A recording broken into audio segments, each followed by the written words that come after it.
Hello friends, welcome to Mita's রান্নাঘর। খাবারের পাতে যদি এক বাটি এই রকম ডাল থাকে তাহলে আর কিছুই লাগে না। আজ আমি বানিয়ে দেখাবো একদম অনুষ্ঠান বাড়ির স্টাইলে ভেজিটেবিল মটর ডাল। নিরামিষ দিনে এই পদটি কিন্তু সেরা। রেসিপিটি ভালো লাগলে লাইক আর সাবস্ক্রাইব করতে ভুলবেন না কিন্তু। রান্নার জন্য যা যা লাগছে এক ঝলক দেখে নিই। এখানে আছে 200 গ্রাম মটর ডাল, যা আমি আগে থেকেই ধুয়ে রেখেছি। সবজির মধ্যে নিয়েছি কুচানো বাঁধাকপি, গাজর, বিনস, মটরশুঁটি, ক্যাপসিকাম আর ডুমো করে কাটা আলু।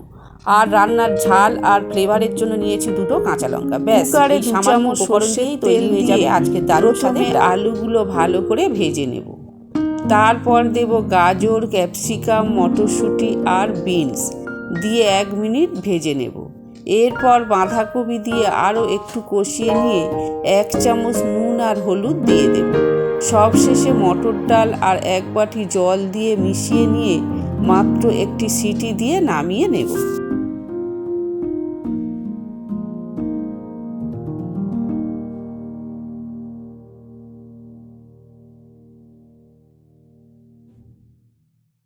এবার কড়াইতে 2 চামচ সর্ষের তেল গরম করে ফোড়নে দিচ্ছি শুকনো লঙ্কা, 5 ফোড়ন, তেজপাতা আর 4টে ফাটানো এলাচ। সুন্দর গন্ধ বেরোলে থেঁতো করা 1 চামচ আদা, কাঁচা লঙ্কা দিয়ে একটু নেড়ে নেব। এরপর জিরে গুঁড়ো আর কাশ্মীরি লঙ্কা গুঁড়ো দিয়ে মশলাটা হালকা কষিয়ে নেব। মশলা কষানো হলে কুকারের ডালটা দিয়ে দেব। সাথে 1 বাটি জল দিয়ে ভালো করে মিশিয়ে নিয়ে এতে দেব 1 চামচ নুন আর চিনি। স্বাদ বাড়াতে দিচ্ছি 2 চামচ ভাজা মশলা, কসুরি মেথি আর 2 চামচ ঘি।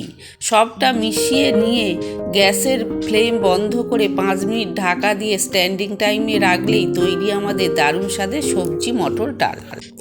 গরম ভাতের সাথে এই ডালটা জাস্ট অসাধারণ লাগে। রেসিপিটি ভালো লাগলে বন্ধুদের কাছে শেয়ার করুন। আজ এই পর্যন্ত। ভালো থাকুন, সুস্থ থাকুন, ধন্যবাদ।